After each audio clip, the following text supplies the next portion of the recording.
Good evening, and welcome back. We're so excited. This is our second day, right, Doc, of our summit? Yes.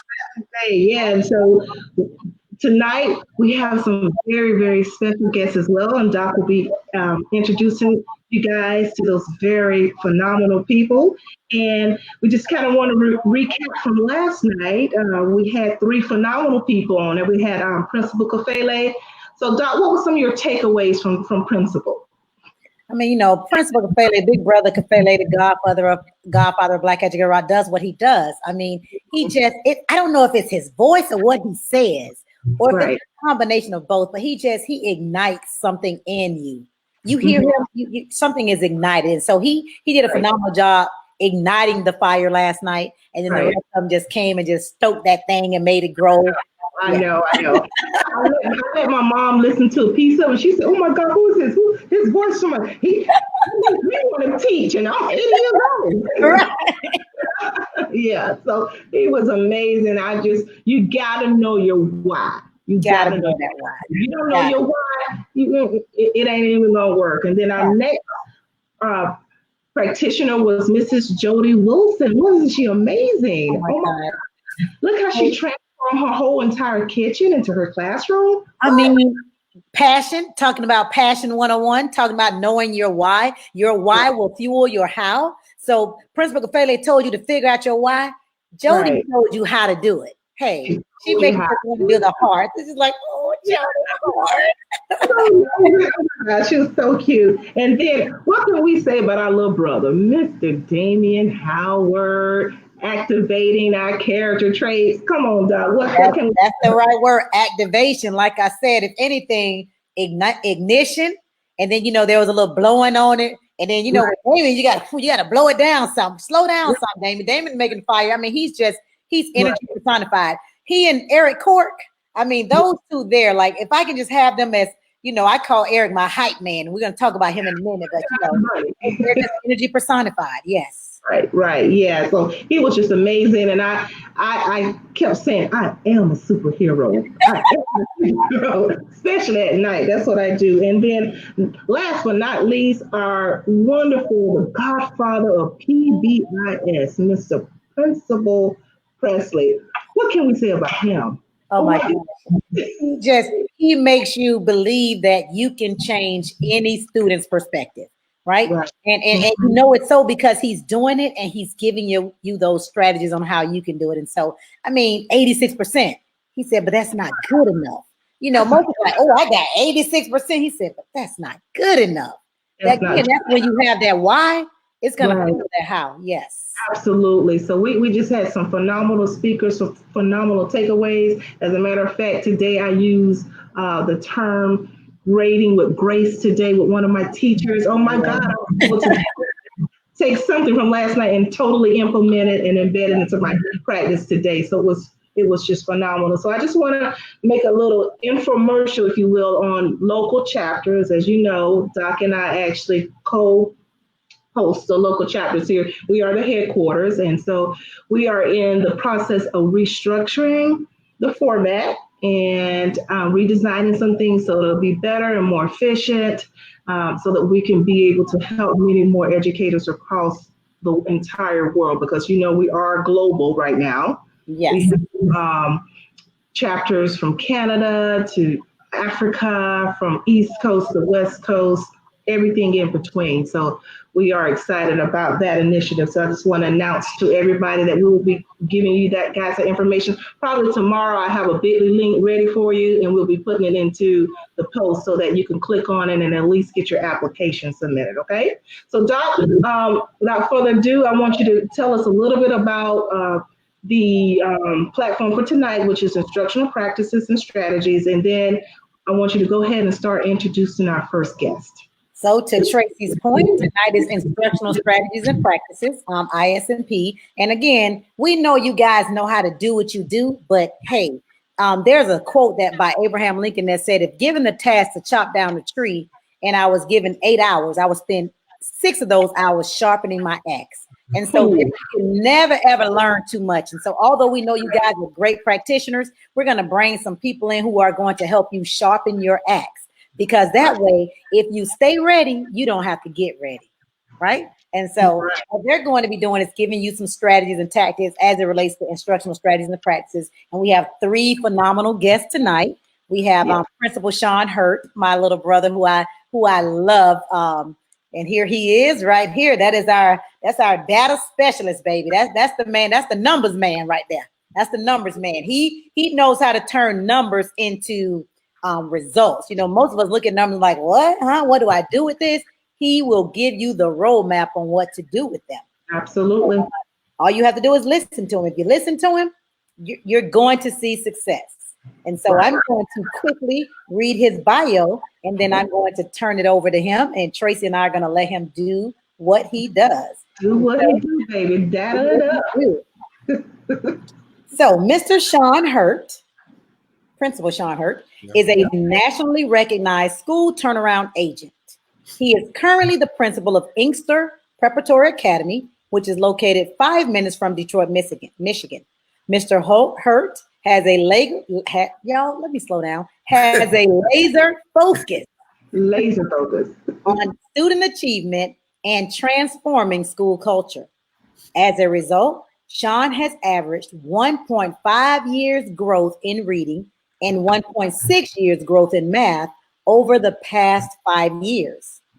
In 2019, his school was named a reward school by the state of Michigan, and all of his students are African American, and they all qualify for free and reduced lunch. Sean is currently working on a data analysis model that will help schools increase their average growth in math and reading by 2 years. I mean, and without further ado, the data man himself, the numbers man, Principal Sean Hurt. All right. Thank you, Dr. Chester and Dr. Oliver. I just really appreciate the BER and the things that you guys are doing. You guys are doing an excellent job. So I just want to talk a little bit about just how to transform your school, how to transform your campus into a national blue ribbon school. So I'm gonna talk a little bit about that. But the theme for the next few minutes I'm gonna deal with is it's time for greatness. So I'm gonna stop right there. I'm gonna say this again. The theme that I'm gonna talk about and that I'm gonna deal with is that it is time for greatness. And Dr. Chester did read my bio, and one thing that I'm very proud about, but also one thing that I have to get out there is that, this past year my school was given a reward school. That means we have some of the highest academic achievement in Michigan based on our state test. And then also with that, all of our kids are African American kids, and they all qualify for free and reduced lunch, and they also come from the inner city. So with that being said, I was happy, I'm happy, but then also with that, I'm like, okay, I got to share this with the educators out there. I got to share this with BER. I got to share this with principals and teachers and things of that nature, so I can let you know that kids coming from inner city, kids coming from situations that might not be quote unquote the best situations, they can still achieve greatness inside of that classroom, and it's also inside of that school. And also with that, also during this COVID-19 time, it is so important for us to realize that, okay, the kids are at home, but how can we instill greatness as we are going online, doing Zoom, doing all these different platforms, and also not only the students, but also engaging those teachers, making sure those teachers are doing those excellent assignments and really reaching out to those parents and things of that nature. So I'm just going to talk about a few things, and let's go ahead and take some notes, and let's go ahead and it's time for greatness. It's time for greatness. So I'm just going to share my screen real quick, and then the question I always ask is this. This is the question I always ask. Just really quick, this is the question I always ask everybody, is that how do you educate students? And a lot of the times they're coming from houses like this. And let me just be very honest. My students come from houses like this where there's no library on the street, there's no mentoring program. How do you educate students coming from a situation like this and allow them to be great? How do you do that? What does that look like as it relates to, you know, making sure your school is transformed. Okay, I see it. Making sure that things are taking place. How do you educate kids coming from situations like this? So that's what I had to realize 5 years ago. I said, okay, if I do not change how I transform the school, if I do not change how I transform the classrooms, then I'm gonna get the same results that everybody else is getting. And if I want to achieve greatness, I must do things totally different than what I'm used to. Because once again, if I have the same classroom, if I have the same situation, my kids will not achieve greatness. So the first thing I had to do is that I'm gonna go ahead and go off my screen real quick. The first thing that I had to do as an educator is that I had to really just transform everything. So the first thing I said, first I must develop a strong leadership team. Okay. And my leadership team is the leadership team that's going to really help and support the vision that I have inside of my school. My leadership team will consist of different teachers with different expertise. My leadership team will consist of people who understands my vision for the school, first thing. And then with that, along with having a really good leadership team, now the other part is that, okay, how do every day as a principal do I motivate my teachers? You know, that means coming to work every morning, and when I'm making those morning announcements, I'm telling them it is greatness within you, teachers. You can do it. Let's be pumped up. Let's be hyped up. Even the other day, as I'm doing my Zoom meetings, you know, I'm meeting with my staff once a week for 45 minutes. And we're just talking about, okay, even though we're not in the brick and mortar, we're going to still bring good lessons to the table. We're going to still be engaged online. We're going to really, you know, we're going to ask those kids, how are they doing in their situations? Did they eat this morning? We're going to not only be teachers, but we're going to also be that second mother and father that they might not have at home. So once again, how do you stimulate your teachers? And then I'm talking to principals to really make sure that they're feeling like, okay, I have my leader in front of me. My leader gets it. My leader understands it. And then also with that, you're helping them move that academic needle inside of the classroom. So that's the first thing, forming your leadership team. Okay. And a leadership team doesn't have to be everybody. It might just be 5 or 6 people that understand your vision. And then once you get those 5 or 6 people to understand your vision, to make sure that they understand what your mission is as a school, and then they will be the ones that's going to go out and disseminate that information to everybody. The next thing, and then Dr. Chester talked about, is that, and I will say this too, I turn green. You must understand your data. You must understand your data. How did I become a reward school? One of the things that we talked about is that, how do we want the kids to achieve greatness when they don't know what greatness is or what kind of goal that they have at the end of the year to say that they're great? Let me do it layman terms. How, if I said, okay, I want you to lose weight, you're going to ask the question, well, Principal Hurt, how much weight do you want me to lose? 100 pounds, 50 pounds, 20 pounds, what does that look like? The same thing with school.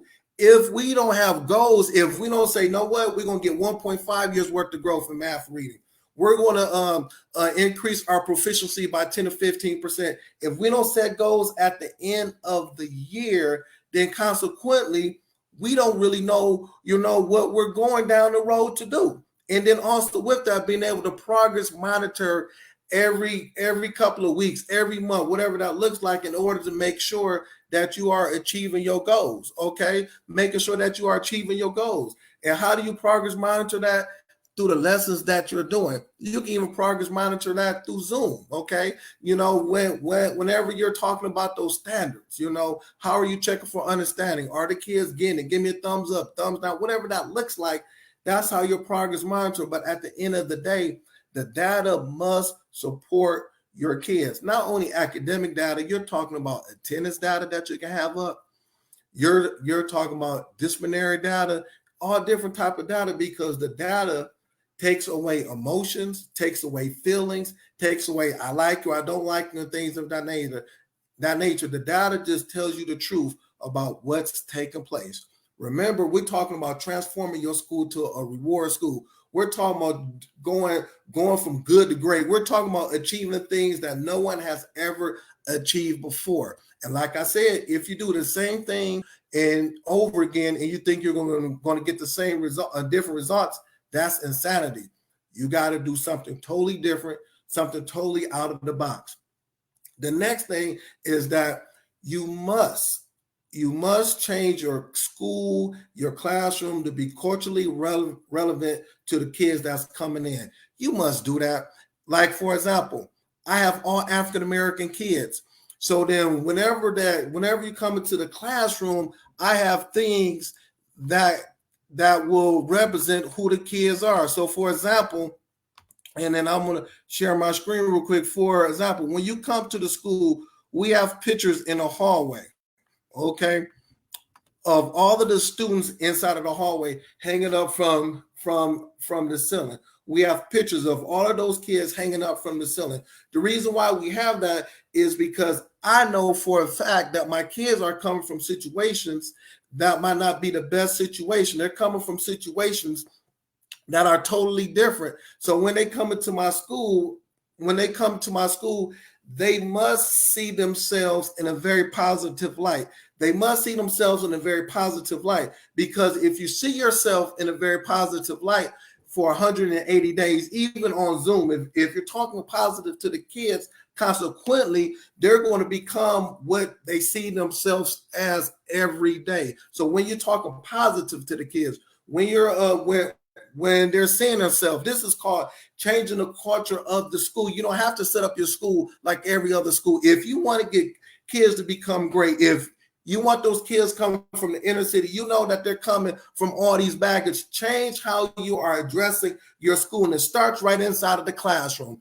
I mean, right inside of the hallway, and then going into the classroom, being able to, oh, I'm fired up now, being able to address those needs of those kids, making sure your classroom is set up with culturally responsive materials, culturally responsive teaching, movement, things of that nature, music in the classroom. All those things, I'm telling you, will help you move and become a reward school. The last thing before I turn it back over to Dr. Chester and Dr. Oliver is having high expectations for your students. Okay, having these high expectations for your students, because they're coming to your school with different baggages or different situations, does not mean you lower the expectations. You must raise those expectations up high, because if you have your expectations up here, and say if they don't meet them up here, but they meet them right there, it's better to have them meet them right there and to have your expectations lower like this, and they're going down and meeting them right there. So once again, you have to have those high expectations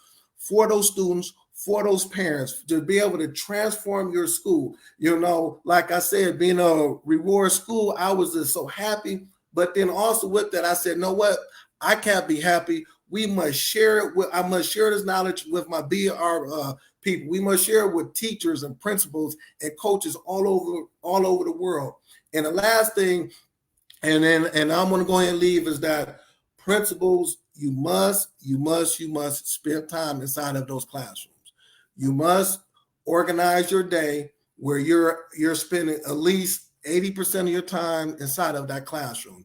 You must put those parent meetings and all of those phone calls, emails. You must be in those classrooms, making sure that you're not just evaluating, but you're observing what's taking place inside those classrooms, those lessons. How are those kids doing? How's the feel? What's taking place inside of those classrooms?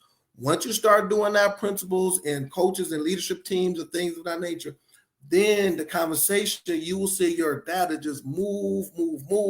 And then once again, you will become a reward school. So once again, thank you very much. I appreciate the opportunity. Dr. Chester and Dr. Oliver, I'll turn it back over to you. Thank you very much for everything. Again, for those few minutes, he's so awesome. He needs his own session, which he'll have at the Rock Conference. So make sure you're registered for the Rock Conference, and you'll have an opportunity to get the full experience of Principal Sean Hurt.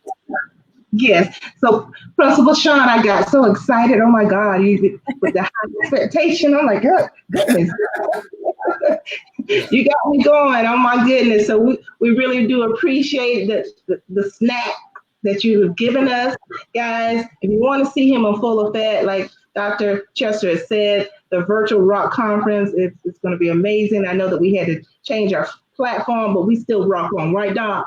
That's we don't have a choice but to keep going. And so he will be at the Rock Conference, and Sean, Principal Hurt, and I, and Miss Tracy Oliver, we're all working on some initiatives coming soon. We're going to be able to help you guys, and we'll be making those announcements in the very near future. But I mean, there's nobody like Principal Hurt when it comes to data.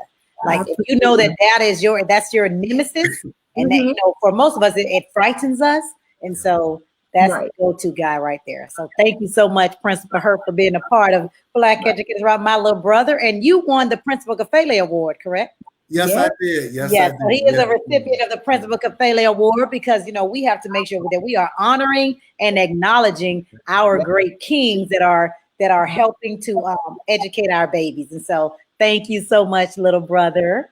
Absolutely. So, hey, hang on, wait backstage, because we're going to bring you back in toward the end, okay? Thank you. So, Doc, what can we say about Mr. Sean Hertz, our data specialist? As a matter of fact, he is so awesome until he gets his own category. Am I right, Doc? Correct. Right. He's in the category all by himself. You're like, oh yeah, that's what Sean do. None of us do. Sean does that. Yeah, Sean does that. So we don't even bother that. No. They're phenomenal. So our next guest, we would like for you to talk about our next guest as I bring him in. So here he is.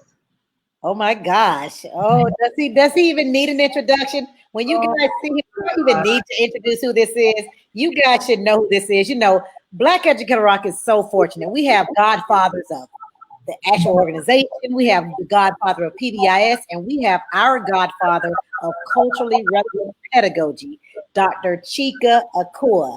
Big brother Chika Akua. And so I'm going to read, and guys, these are their brief bios. We would be here literally all day if we read their complete bios. These are just appetizers, just to give you a snippet of who they are. And so I'm going to give you a snippet of who Dr. Chika Akua is. Dr. Chika Akua is an assistant professor of educational leadership at Clark Atlanta University and a leading authority on increasing the achievement of today's students, especially those in some of the most challenging schools and communities. His professional development, books, and posters are known nationally for assisting school systems in improving student engagement and achievement. As a recognized master teacher and trainer, Dr. Akua is one of the most sought after speakers at regional and national conferences, urban school districts, colleges, and universities. With a culturally relevant approach toward closing access and opportunity gaps, he is known for his dynamic, interactive presentations to teachers, leaders, parents, and students. Ashe. So without further ado, Dr. Chika. Ashe. Peace and blessings, everyone. It's so good to see you, Dr. Chester, Sister Tracy, and all of the wonderful people out there in Black Educators Rock land.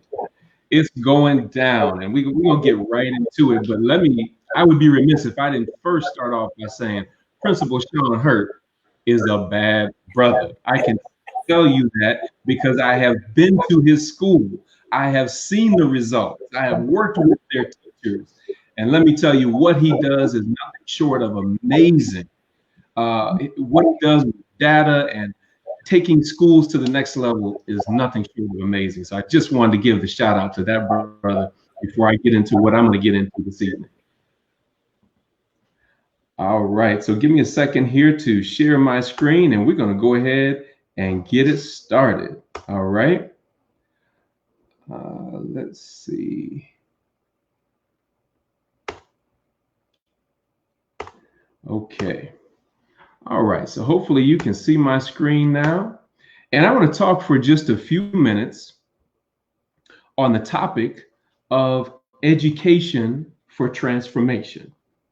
Education for transformation. And the reason that I want to talk on this topic It's because I had a revelation a number of years ago, and that is simply this, that if we expect for students to be transformed, then I believe that we as teachers and leaders must first be transformed.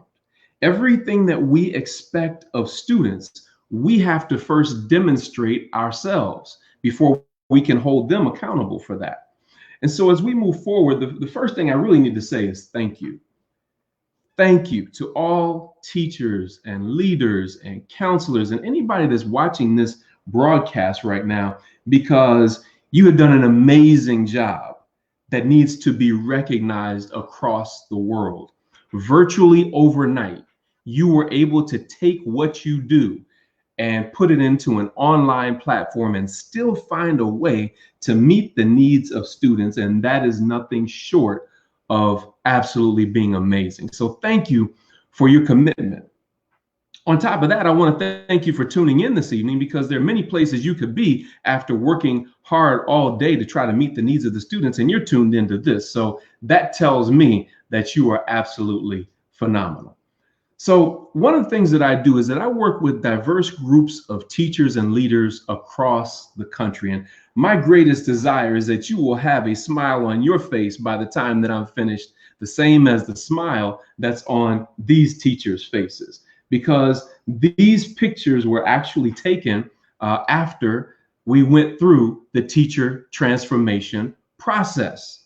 And so in working with these teachers, we teach teachers and leaders how to see with a different set of eyes, how to see the greatness in the students that they teach, how to see beyond their present circumstances, because regardless of how a student shows up, you as the teacher or leader, as the master teacher and the master administrator, you have to see something in them that they may not even see in themselves.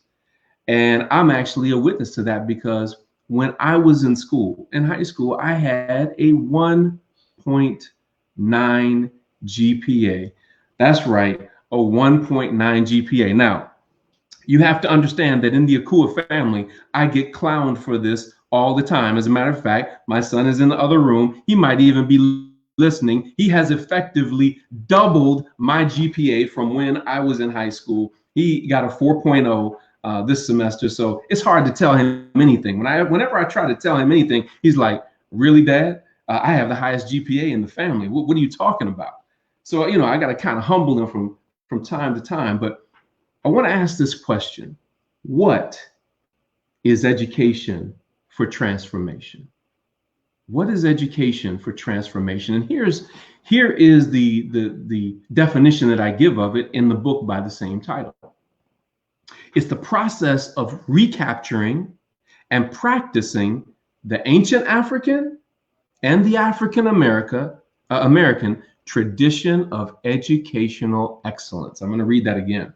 I know you can read, but I'm going to say it again. The process of recapturing and practicing the ancient African and the African American tradition of educational excellence. Problem: most people don't know that we have a tradition of educational excellence that spans back further than any people on planet Earth.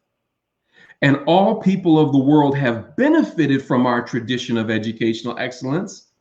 But then that narrative, that story, that history has been intentionally erased. And so we, as master teachers and master leaders, we must resurrect that narrative, not just to feel good. Because sometimes people say, "Oh, you're just trying to make Black children feel good by teaching them about the history and culture." No. Feeling good is a natural byproduct of teaching them the truth about their history and culture. But this is not just about feeling good.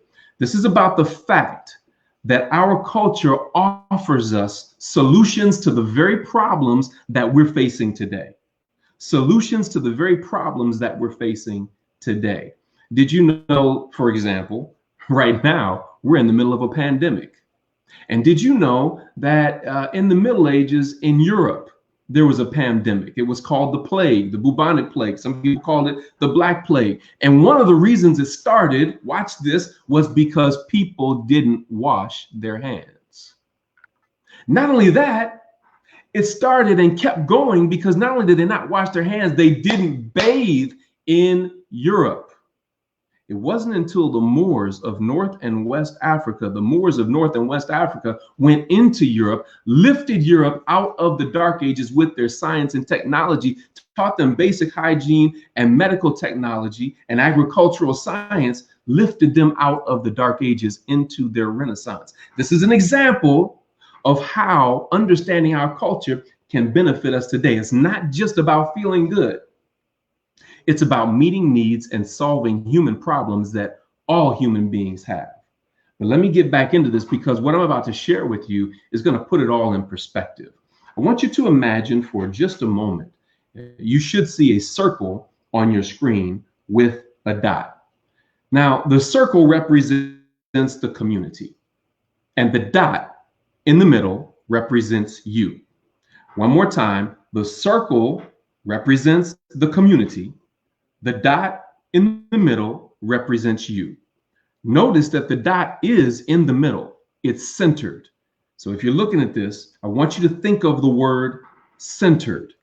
And I want you to look at the words that begin to appear on the screen. And I want you to think about what you want in your family, in your community, and in your schools. And just take note of the words that you want in your family, community, or school. It could be peace, could be safety, security, love, joy, faith, power, resilience, creativity, productivity. We want all of these things in our families, in our communities, and in our schools.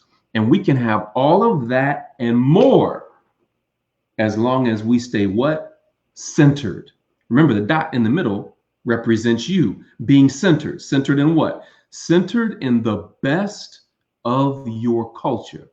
But most of our children have not been centered in the best of their culture. They've been centered in the worst of the culture. They've seen all of these negative and degenerate images of us that portray us in the media as pimps, players, criminals, and thugs, deadbeat dads, and welfare mothers. All of these images make them think that we're something that we're not.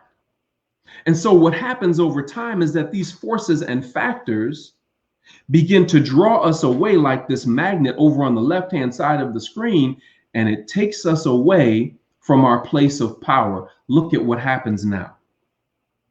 We were centered, and now we've been decentered. And look at what begins to emerge in the family, in the community, and in the schools as a result of being decentered. Oh my goodness, academic failure, behavior problems, violence, disrespect, apathy, unemployment. All these things begin to emerge in the family, community, and schools. Why? Because we've been decentered. We've been taken off of our terms. We've been removed from our place of power. But now watch what happens. You see, it's one thing if I've been decentered and I know I've been decentered, I can say, oh man, okay, I got to start reading my scriptures again. I got to start praying. I got to start meditating. I got to start hanging around the right people so I can get centered again. But guess what? What happens if I don't know that I've been decentered? That's why when I step into your school, that's why when I step into your classroom, it needs to be a recentering process that pulls me back into my place of power by surrounding myself with beautiful images of people who look like me doing what we want children to do. And that's why I love going into Principal Sean Hurt's building, because when you walk into his school building, you see these beautiful and amazing pictures and posters of the children that are in the school with beautiful smiles on their faces. They get to see themselves looking their best. In addition to that, they get to see beautiful posters and images of people who look like them doing amazing things. So as soon as they walk into the school, it is a recentering process. But you know what? All throughout America, many of our children, when they go to school, they don't go to school to be recentered. Oftentimes when they go into the school in the classroom, the teaching process decenters them and triggers and brings about the worst in them. And it's because we're not clear about culturally relevant and responsive practices. And then look at what happens. What if the center is way over here on the right-hand side of your screen? But look at where the dot is, and look at what if I was born into these circumstances of academic failure, behavior problems, poverty, disease, deception, child molestation, teen pregnancy, all these different things. And what happens is I was born into a circumstance where I didn't even know there was a center. I didn't even know that there was a place of power. You know, I was taught, as many of us have been told, oh, Black people ain't, don't say it, don't fill in that blank. But many of us have heard that before, that we ain't nothing, ain't never been nothing, and ain't never going to be nothing. And that is because we have been decentered, taken off of our terms, removed from our place of power. And our culture and our history has been erased. But you as the teacher, as the master teacher, you as the master administrator, you must reintroduce our children to the best of their history and culture and get them situated and centered in it. And I'm here to tell you that when you do that, oh my goodness, I have literally seen students go from F's to A's once they are placed in that situation. So I have two questions that I want to leave you with before I walk you through one last quick exercise, and that is simply this. What can I do to center my students in the best of their culture? Thank you. I'm so glad you asked, because that's what I specialize in. We've developed curriculum resources and posters and all sorts of wonderful things to assist you in that process, to recenter our children who oftentimes are in decentering circumstances.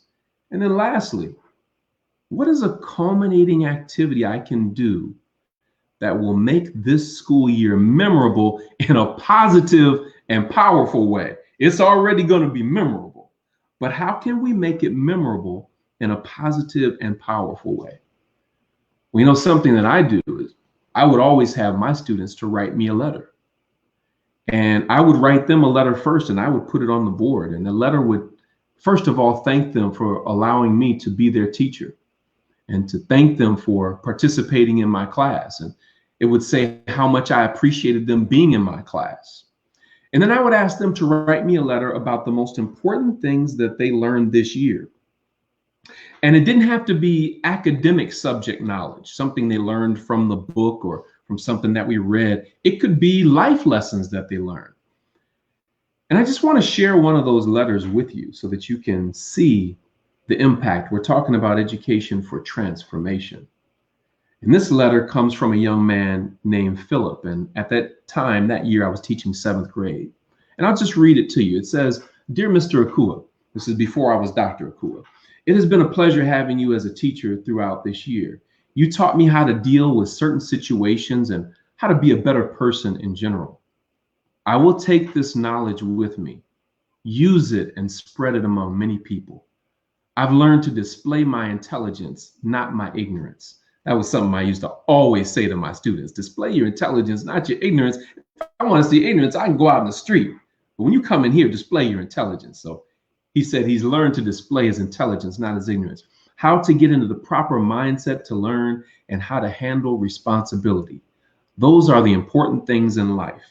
Now, before I finish reading this letter, I want you to know this was not necessarily one of my best students. And I have a number of these letters in the book. But these are unedited letters and not necessarily from my best students. So bear that in mind. But you'd be amazed at what happens when you give our children an opportunity to express themselves. And this young brother had a lot to say. Let me continue with the second paragraph. He says, "This has been my best year in school, maybe not grade-wise, but in learning wisdom and not as much book knowledge. Our relationship went past student to teacher, but to father to son and friend to friend. I appreciate that. You know, I have no father. It's a joy when I can talk and chill with the teacher and picture him being my father. You gave me the key to my past and future, but now I must open it and explore the things in it.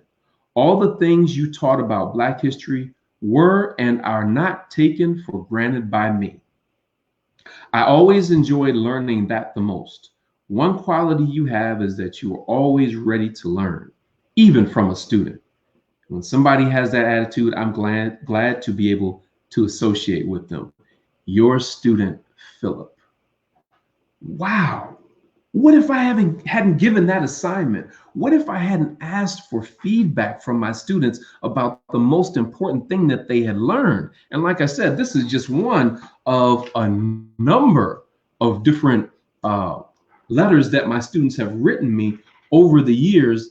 And that's how I open up the book, Education for Transformation, because I believe that the children are the ones that we should hear from the most.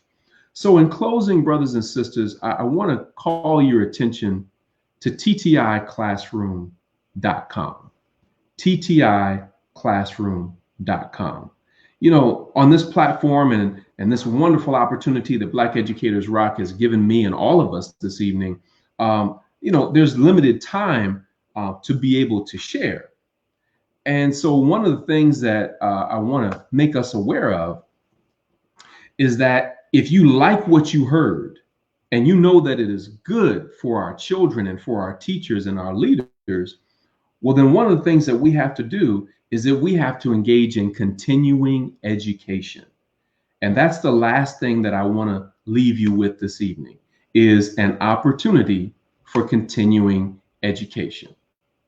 And so one of the things that I've discovered is that I wanted to put together a platform where teachers and leaders would be able to engage in further transformative educational practices.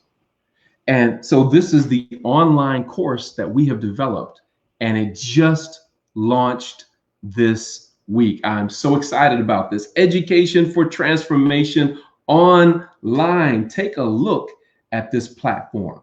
It begins, if you look on the left-hand side, with a welcome to the course and a course overview right here on the left-hand side. Then there's a bio that tells you about me, your instructor. Then you have a downloadable PDF of a training packet right here, okay? And then you have a free, that's right, free downloadable copy of my book, Education for Transformation, okay? And not only that, you're going to love this book because it gives practical strategies for increasing student engagement and achievement for African-American students and students of color. So not only that, we also have video modules. You have 19 video modules here. And as you can see, they're on topics that we all need to know about. So for example, you got an explanation of the difference between schooling and education and excellence. You have an understanding of a discussion about the difference between a fixed mindset and a growth mindset. We talk about how uncommon accomplishments require uncommon commitment. Assets of urban students, because many times people talk about what's wrong with our children instead of what's right. We got an explanation of cultural identity theft, how our culture has been stolen from us, versus cultural identity restoration, which is what master teachers and master administrators do. All of this and so much more. In addition to that, we also have bonus interviews that I've conducted with members of my teacher transformation team. We have a social emotional learning specialist. We have a STEM specialist. We have a reading and math specialist. And we have candid conversations with them about how to increase student engagement and achievement. Even did an interview with my very own wife, who has been teaching online for years, as she shares ways to engage, to increase online engagement. So all sorts of wonderful resources in this online course. So all you have to do is go to tticlassroom.com. When you get there, what you're going to see is this page right here. You can scroll down to the bottom, and here's what you can do. You can get individual access to this platform, or if you're a principal or central office administrator, then you may want to get a school-wide site license for up to 100 teachers, And that allows all the teachers on your staff to gain access so that you all can be operating off the same expectations and outcomes. And then lastly, if you're a central office administrator, you may want to get a system-wide site license. That offers access to all the teachers, leaders, administrators, counselors, everybody in your district can receive this training all at once.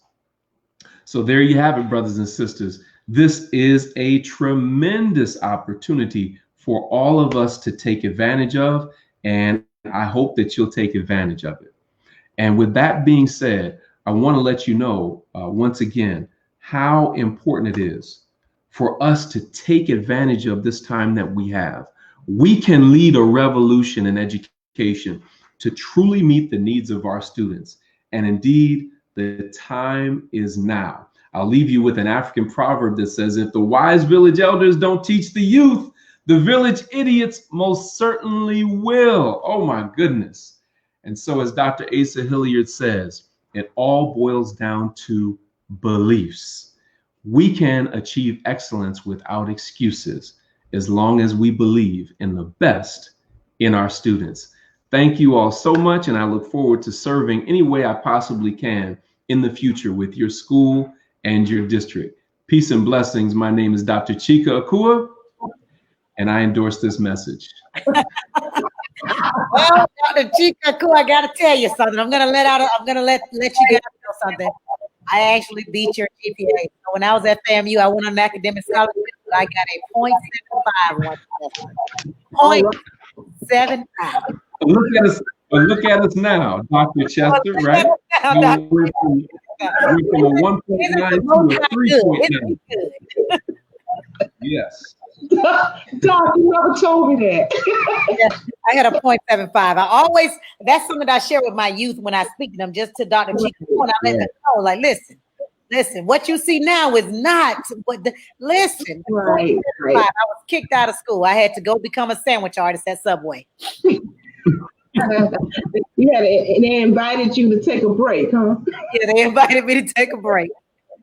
Well, Doctor, we're so very grateful. Thank you for helping me to understand about being recentered. Oh my goodness, guys, you just don't know the phenomenal things that our conference is revolutionary. It changes lives, and Dr. Chika has been with us since, I know he and I actually started together. I came in on the second year, but he has been with us through that duration, and we're so very, very proud of him. He's such a great asset. He also has his own platform, right? His own subcategory, doesn't he, Doc?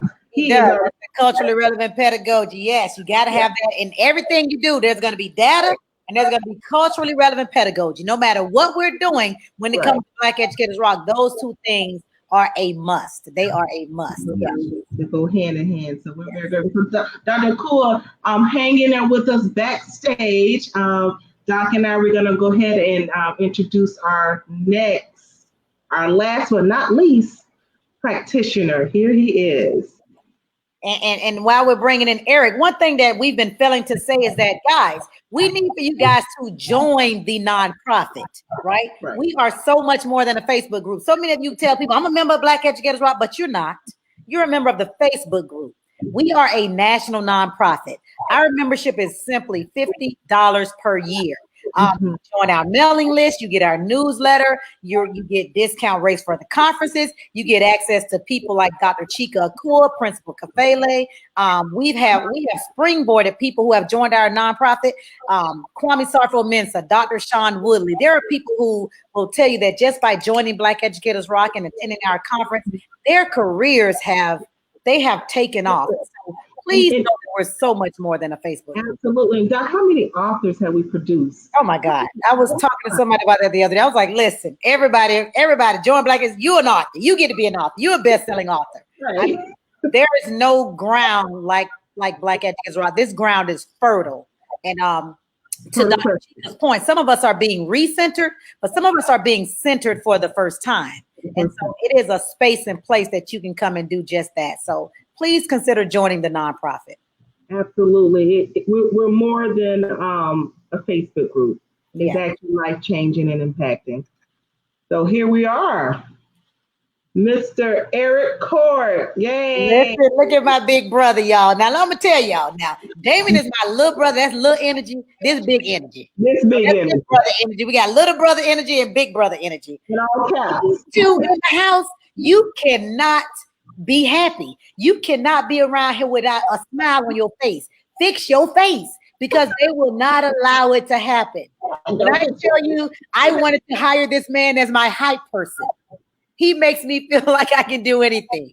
Anything. And he is totally amazing. I mean, he's the energizer bunny, the quintessential energizer bunny. Oh God, he is so phenomenal. So I'm going to tell you guys a little bit about him, and then he's going to do what he does. And again, these bios are just snippets of who these men are.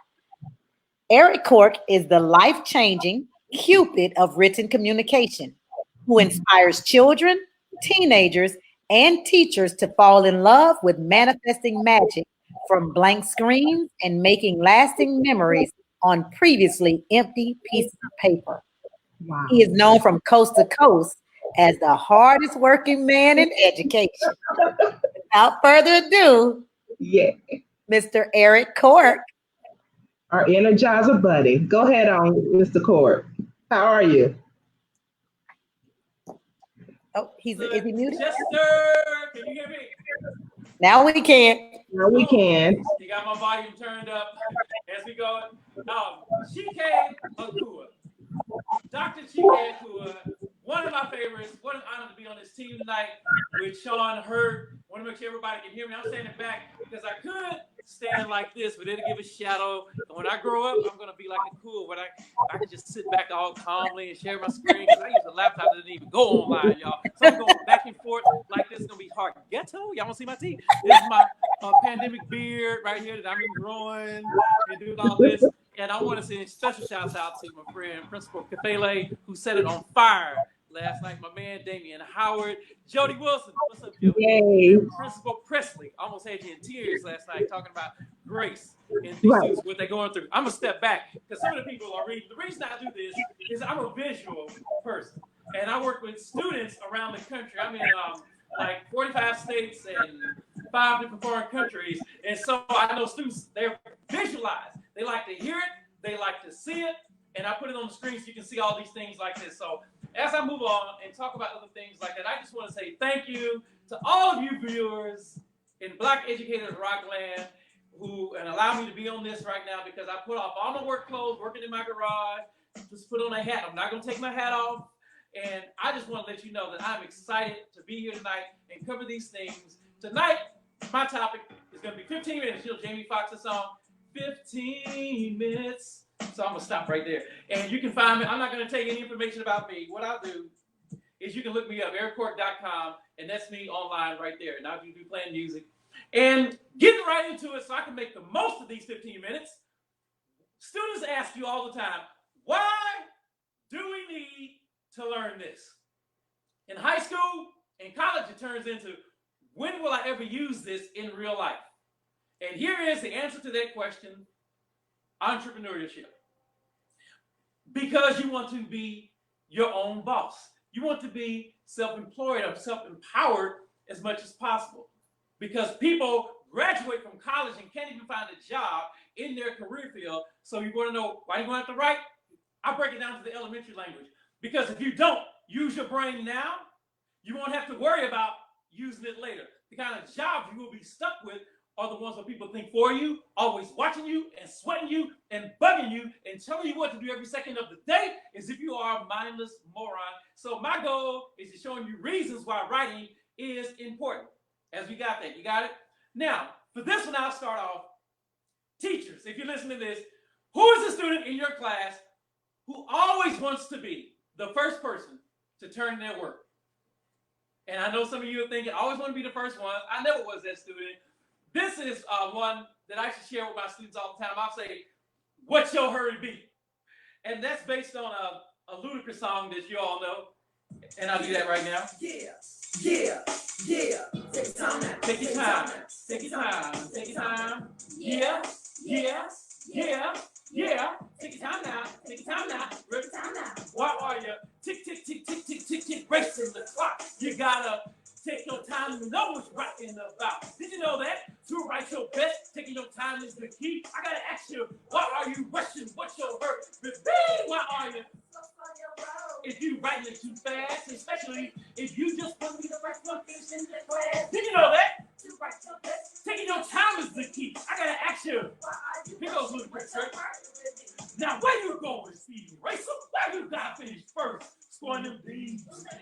And your handwriting the worst. Who told you? If you finish first, you're going to win a prize. You better catch this. That's what you can rush. Surprise. Why are you tick, tick, tick, tick, tick, racing the clock? You gotta take your time and know what's right and about. Did you know that? To write your best, taking your time is the key. I gotta ask you, why are you rushing? What's your hurt? You gotta slow your roll if you write. And it just goes on like that. Because we talk about taking the time. I'm not doing this whole thing. I'm just giving you a snippet of some of the things we do in the classroom because I'm here to use my 15 minutes to talk about persuasive writing. And the topic tonight, writing and composing a pandemic-proof persuasive paper. So we can get right to the point and make the most of this. And so as we're talking about this right here is one of the most intimidating things your students feel. The fear of public speaking is number one fear, but actually filling up the blank page. If you talk about persuasive writing, where you talk about narrative, all those right here, I'll do this one right here. And this is called All These Lines. Do a little DeBarge remix. See these lines? We're going to talk to the paper. You ready? And it goes like this. See, I had some problems, and no one could seem to solve them. But you had the answer, so I gave it half a chance and learned some reasons to write on paper. There's a whole world inside me. To your students, and all that I have, I give my all to you. How do fourth graders, 10-year-olds think? You said writing is boring. You say no one wants to read my story. Wait, but you are the only one who matters. Let words set you free and learn what? And learn new ways with words on paper. Truth is deep down inside you. Remember that, middle school? And all that I have, I give my all to you. Oh, this is what we say all together. Let's sing. All these words are waiting for you on paper. Old-fashioned paper, and what? All these lines are waiting for you. Hey, it's Sean Hurt, Detroit, Clinton, Michigan. I'm gonna stop because that's your neck of the woods. We talk about 3 steps for mastery. And when I go to schools around the country, I do a full assembly programs from the morning all the way when they finish breakfast at 8:30 until they get on the bus at 3 o'clock. And they don't even want to go use the restroom. Because we talk about mastery, not mediocrity. The first rule, define. You must be able to define the terminology used in that particular class. Today we're talking about literacy and language arts. And so in math, you have to know the terminology. In science, you have to know the terminology. If you're a principal, you have to know the terminology. And if you're an aspiring assistant principal, you need to buy Principal Capelle's new book that just came out. Aspiring principals, get yourself a job after this is over. He defines the terminology that you need to understand, and he's one of the masters. The second step for mastery is understand. When you understand the rules, you can break them more effectively. And the third step for mastery is apply. You got it? The more you practice the thing, the better you get at it. So what I'm going to do is I'll stop right here. Because practice does not make perfect. Practice makes better. Practice makes improvement. Practice makes progress. So we're going to talk about the 3 steps of mastery. The first step was what? Define. And so since I'm only going to talk about persuasion tonight, in the state of Texas, they want to talk about expository. Persuasive essay should settle the issue, persuade others, and make them wish you were competing in a world-class debate. You see, persuasive essay systematically slams the gate on the opposite point of view. You see, a persuasive essay makes the reader believe you. You write convincing reasons and statistics they can't reject. A written opinion gets props and respect if the facts and the examples put the feeble-minded in check. You see, beware of the power of a persuasive writer. When you step to them, you better come correct. You see, agree or disagree. Really doesn't matter to me. I can influence you either way. Your attitude is just another way to say, you better ask somebody, baby. Let's move on. In the state of Texas, we have these things called TEKS objectives. What is my objective? Organization, progression. When it comes to writing, we're going to talk about the development of ideas. And with my time remaining, I think we'll talk about use of language and conventions. So in the workbook that we use, I'll turn to page 36 and I'll show you how this one goes. This is on persuasive writing. Now I play this in the kids, you know, they all say, baby, but for the old school people, my grade right here, it's like the eyes and brothers. Just do a little remix on that. And what are we going to talk about right now? We're going to talk about persuasive writing. And we'll put it on the screen so you can follow along with me. Ready? Let's check it out. Now, when they ask you to write, you want to do it right, although you may not agree with the way they write. Number one, who is your audience? Who are you talking to? The subject might be stupid, even boring to you, but it does not mean a thing. Man, it don't mean jack. The first thing you need to do is formulate facts. Agree or disagree, it doesn't matter, you see, but you got to choose one, and the choice is the key. Now, if you express your point of view on a test, and your fingers don't freeze, you can breeze through the rest. Now, just a quick mention on what? Grabbing attention. Make it different. Make it funny. Ask a few questions, right? Why you agree or disagree with the subject. Specifics they can't dispute when they judge it. In the first paragraph, name at least 5. Make them fresh and for real. Now you're ready to drive the nails in the coffin as you what? Structure your thoughts. Now, elaborate on each point. Score a 4 star or 100% on whatever your state test is. It doesn't really matter. Baby. And so let's move on. Because I talk about strong skills, high expectations. Sean Hurt, that's what we talk about. Brother Cressley. Let's move on. When it's time to conclude, you'll be in a fly mood with your confident type, funky fresh attitude, tied up in the knot with those reasons you got. Then summarize why you thought the reasons were hot. So, what's up, y'all? Put your A's on the wall. There's nothing left to say. That's it. That's all. If you're taking notes, we talked about the 9 persuasive writing tips. Who is your audience? Number 2, formulate facts. Number 3, agree or disagree. Number 4, your point of view. Number 5, grabbing attention of that writer. Crucially important. Specifics. Structure your thoughts. Elaborate on each point. And the last one is what? Summarize why. So that's how we're going to go ahead and do that. So let's move on as we talk about this. We do an answer scratch sheet. Now I'm going to go real fast. In the workbook, I tell the students to turn and I give them a prompt. And so they write the prompt down. I'll say, next year, there's going to be a new policy in your school. And the policy is for all students in the state of Texas, since that's where I live. Each pupil will be served green soup every day for an entire school year. And they're all writing this down. And what I love is when 500 students are in an assembly program and all 500 heads go down. And they're writing this.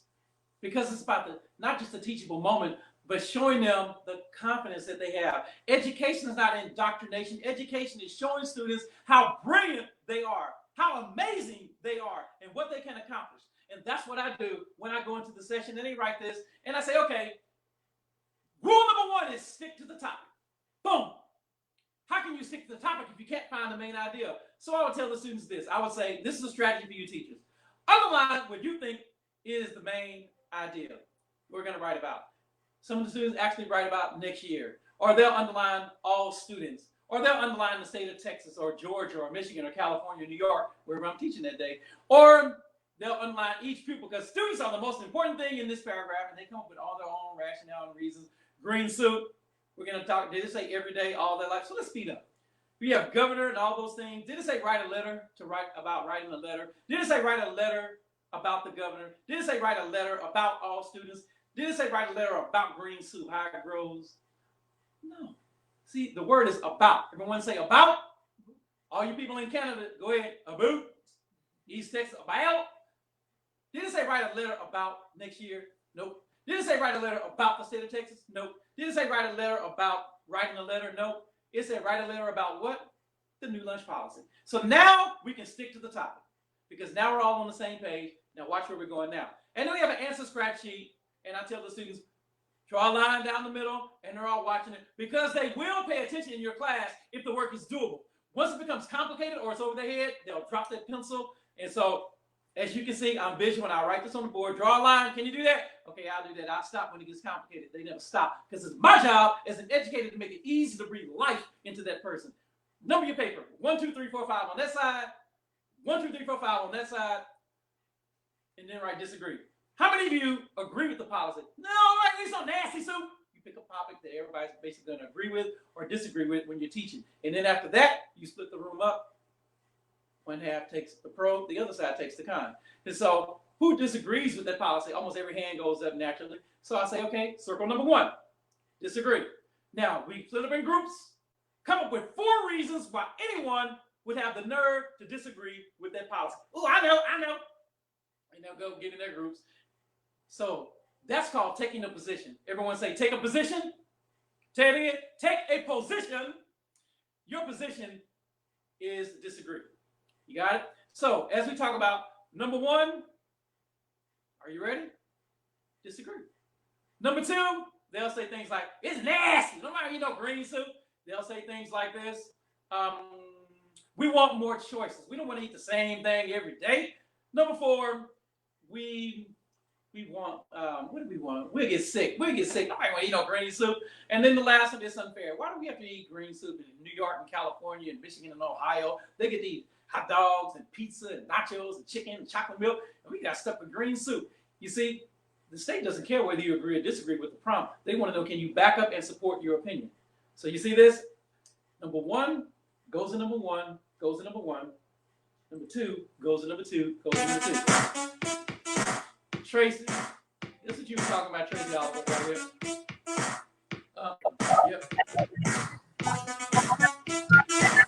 We're going to throw a little Prince on. I see you, Tracy. Now check it out. You ready?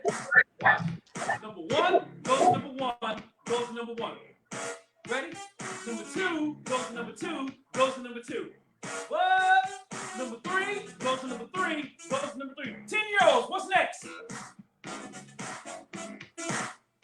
Kindergarten, what's next? 5 goes to number 5. Ow! Boom! Let's go. Let me turn to that page. Number 1 goes to number 1, goes to number 1. What?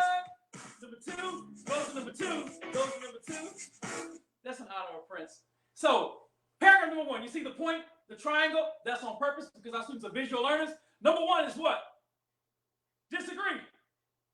And then the light bulbs start going off. Oh, that's easy. All right, then. What is number 3? We want more choices. What is number 5?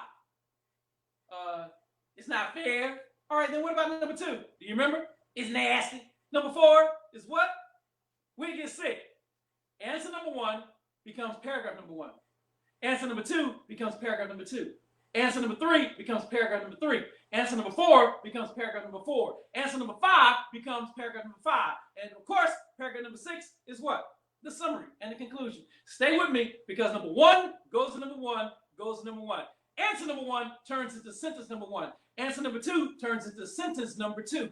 Answer number 3 turns into sentence number 3. Answer number 4 turns into sentence number 4. We had one school only 40% pass. They used this strategy and scored 86%, double their scores in 1 year when they were doing the persuasive conversation. So watch this. Check it out. That's like I page the 9 steps that we talked about. Number 1, next level. New lunch policy. That's the main topic. Disagree. What's your position? Right there. Never fall in love with your first draft, and we fill it in the greeting, the salutation, and we have that. And then there's that. All these lines are waiting for you. On page. And they go, uh-oh, it just got hard. No, it didn't. Take your paper and write first draft at the top. Repeat after me. Never fall in love. Say it again. Never fall in love with your first draft. So we write that. That gives the students permission to have messy handwriting. That gives them permission to make mistakes. It tells them practice makes progress. Practice makes improvement. So when you write first draft, you have given the students permission to have misspelled words and punctuation out of place. See it? So they know. Dear Governor who? In the state of Texas, it's Abbott. Governor Abbott. Did it say write a letter? When he was born, did his mother name him governor? Nope. Did his mother name him president? Nope. Did his mother name him school board member? Nope. His name is what? Greg. So if I say Dear Greg, that's a personal letter. Governor is his job title. That's his place of business. So you think this is a business letter or a personal letter? His business, why? Because his name not governor, that's his job title, that's where he worked. That's how students talk. So commas are for friends, colons are for business. So we get that punctuation right there. Governor, you use a person's title, doctor, president. You're going to be more formal with that person if you use that title. Guess what? That's the end of step number 1. Check it out. Only 9 steps. Watch how fast this is. And I showed the students, my job is to make it easy. Number 2, we have that, Dear Governor Abbott. Number 1, I blank disagree with the new policy to serve green soup to the students of Texas every day for an entire year. And they have the first sentence right there. Remember, number 1 goes to number 1, goes to number 1. What was number 1? Disagree. So that first sentence talks about why you disagree. But I want you to notice that blank line right there. Check it out. New lunch policy is the main idea. Disagree is your position. And we have a blank space. Uh-oh. What does that mean? That means you're about to add some flavor and some seasoning and some spice to your writing. I blank disagree. And then we take the book, we scalpel.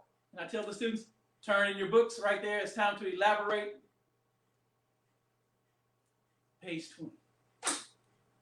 I blank disagree. No, I strongly disagree. I absolutely disagree. Do you know I vehemently disagree? I unequivocally, I sincerely, I totally disagree. And now you're adding what? Flavor, and we put it in blank. I use the word utterly, and I put that in the student. Oh, and the light bulbs start going out because now you have to show them how to use adjectives and adverbs to add flavor and spice and emphasis to their paper. You see it? Number 1 goes to number 1, goes to number 1. Maybe you need some music. Number 2 goes to number 2, goes to number 2. What is number 2? It's nasty. We use a transitional phrase. First of all, what? It's very nasty. We don't use the word very.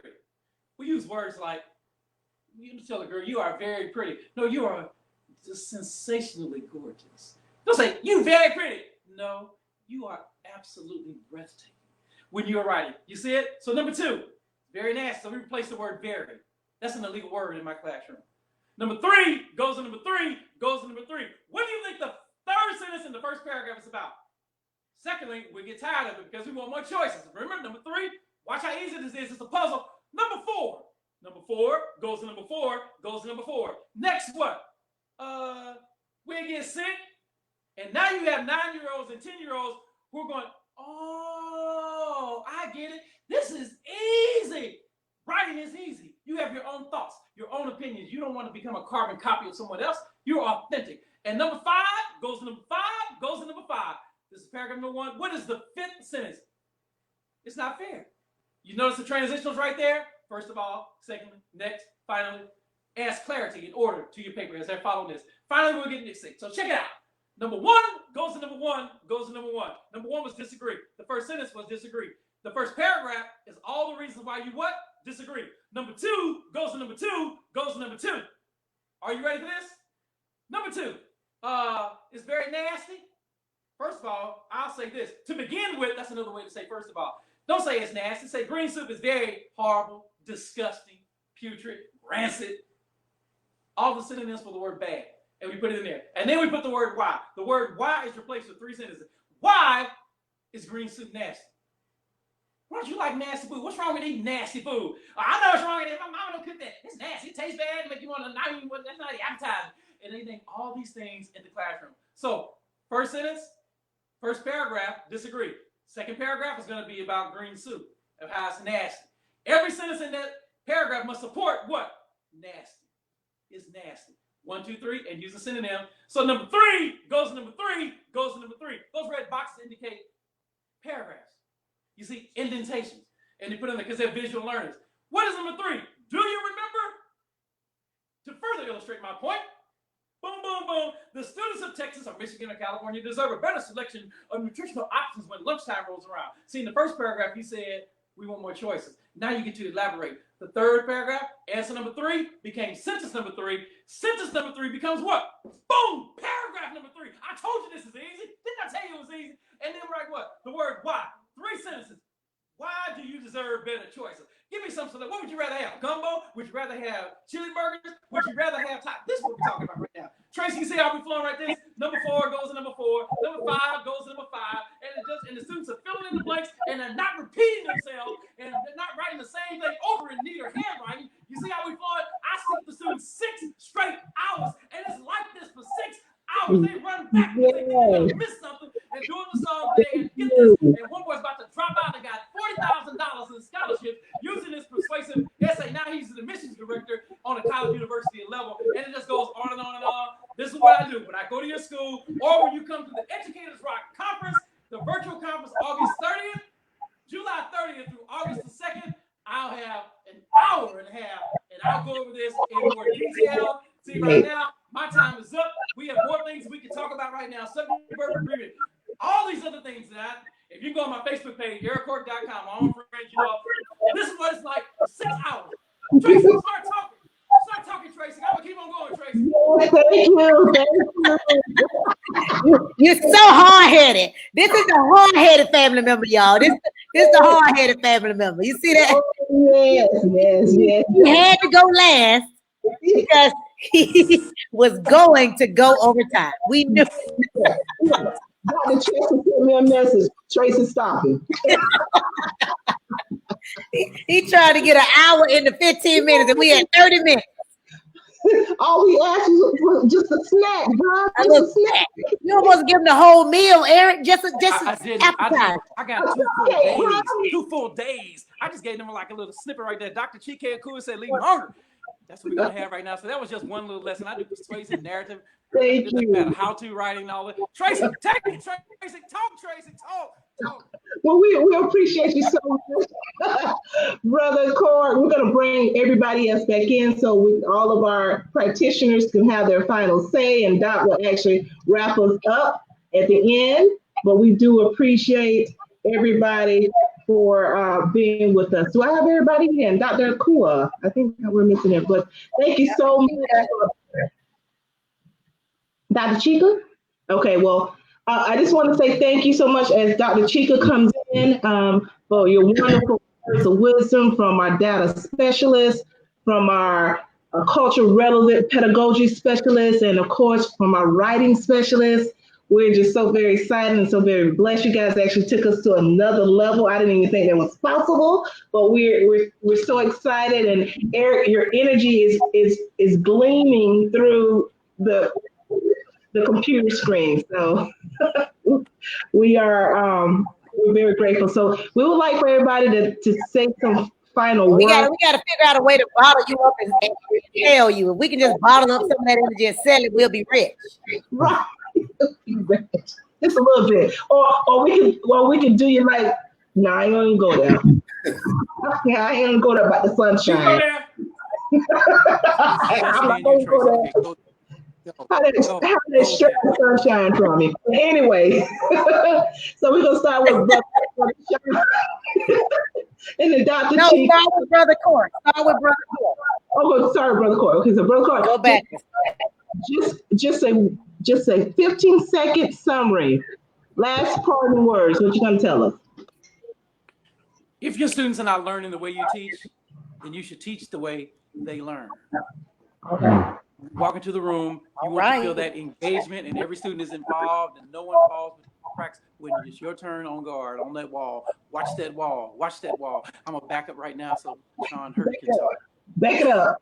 Play some music before we go, though. Okay, Brother Sean. It's time for greatness. You know, inner city kids come from poverty, they can learn, but it's time for greatness. Let's raise those expectations. It's time for greatness. Okay, Dr. Kua. Yes, I want to read a response to Eric's presentation by Carolyn Wiley that she posted while he's presenting. She said, I met Eric Cork at MacArthur Elementary in Houston, Texas over 20 years ago. I used his writing materials for years, and every year my students would score 90% to 100% on the state fourth grade writing test in Texas. What that brother does works. What Principal Sean Hurt does works. And I'll leave you with the powerful words of Asa Hilliard. The only thing standing between us and excellence is our beliefs. All right. Yes. All right. So, Dr. Chester, can Eric Cord play just a little piece of Prince before we go? A little bit of Prince. Why Prince? Some of us might want to hear all this love again. You know, David was over there saying he was taking him back with the El DeBarge. He looks like he's a brother to the El DeBarge, to the DeBarges. Tracy, wait for this. Tracy, you've been dancing. Y'all people gotta go. They gotta eat dinner. Y'all already there. Okay, see that? They're sitting in class trying to pass. They're sitting at the desk and they're thinking about the what state test. It's rolling through their mind, hoping they can find a simpler solution to else some kind of way they can make on the test they gotta take. A perfect score, man, they just wanna graduate. And stroll across their stage, Melissa Chester. Homies that same age, don't wanna wait until they're done. Turning 21, barely making the minimum wage. We gotta Can you imagine being in a session with this man for 2 hours, 6 hours a day? You leave exhausted. It should be him tired, but you're tired when you leave. You feel like you have been the one doing the presentation. Okay, guys. Well, I just want to have some final parting words. Once again, Dr. Chester and I, we are restructuring our local chapters, so you'll be hearing from us on that. And also, she's going to share with you a little bit more information about the up and coming Rock Conference and the dates. And so you'll be hearing more about that. And then we're going to close out tonight. So, Dr. Chester, I give you the floor. Yes.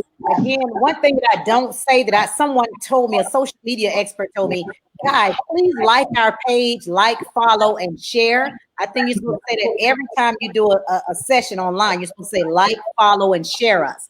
So we want you to like the page, follow the page, share it with your friends, your educator colleagues.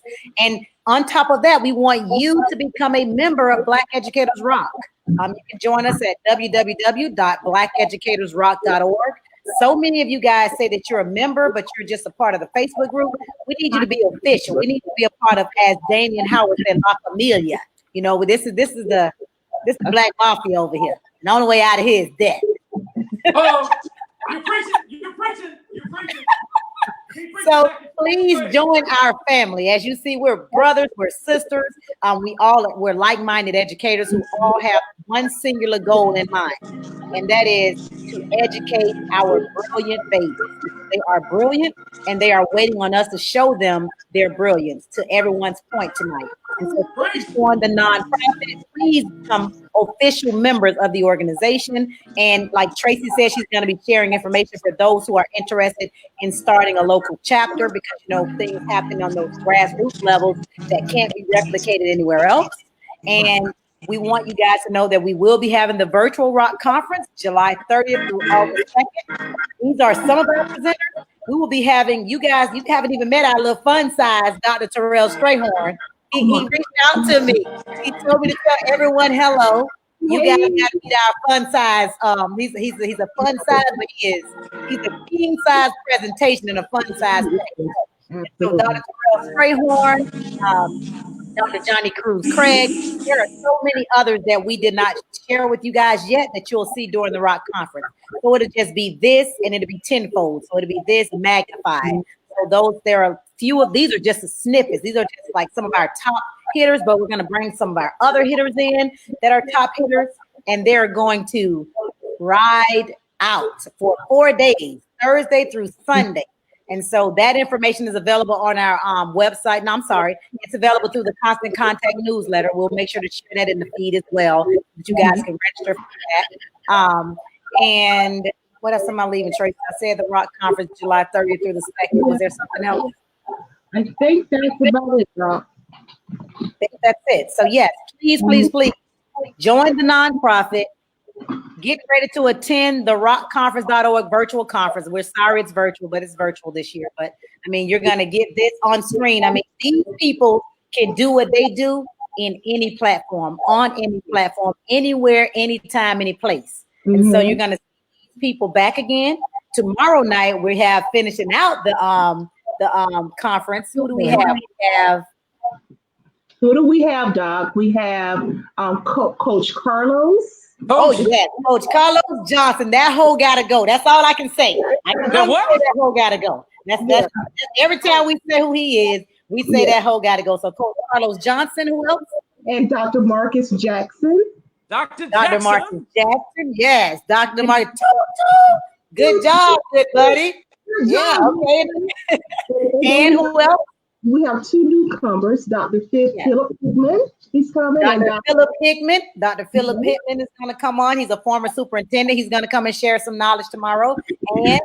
And last but not least, our virtual specialist, remote learning specialist, Mr. LeBron James. Not the basketball player, y'all, but he is the LeBron James of virtual math. He teaches you how to engage people in math, right? Virtually. So LeBron James, Dr. Philip Hickman, Coach Carlos Johnson, and Dr. Marcus Jackson. Guys, we give y'all these black men, these powerful black men. Jody, girl, I don't know how you made it in. You were the only female, girl. You should feel blessed. Jody Wilson. All our black educators men. She would have just showed out and just like, yeah. She slid you in there, Jody. You got lucky. She must really like you. Tracy would have got all her powerful black men and black educators wrong. So we're going to have those four to round out the conference on tomorrow night. So we are super excited. We can't wait to support them like we've been supporting our other presenters.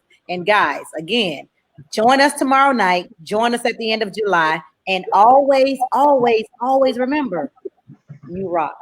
You rock. Bye-bye. Good night. Rock into the break of dawn. And you deserve to rock. Yes, we can use that.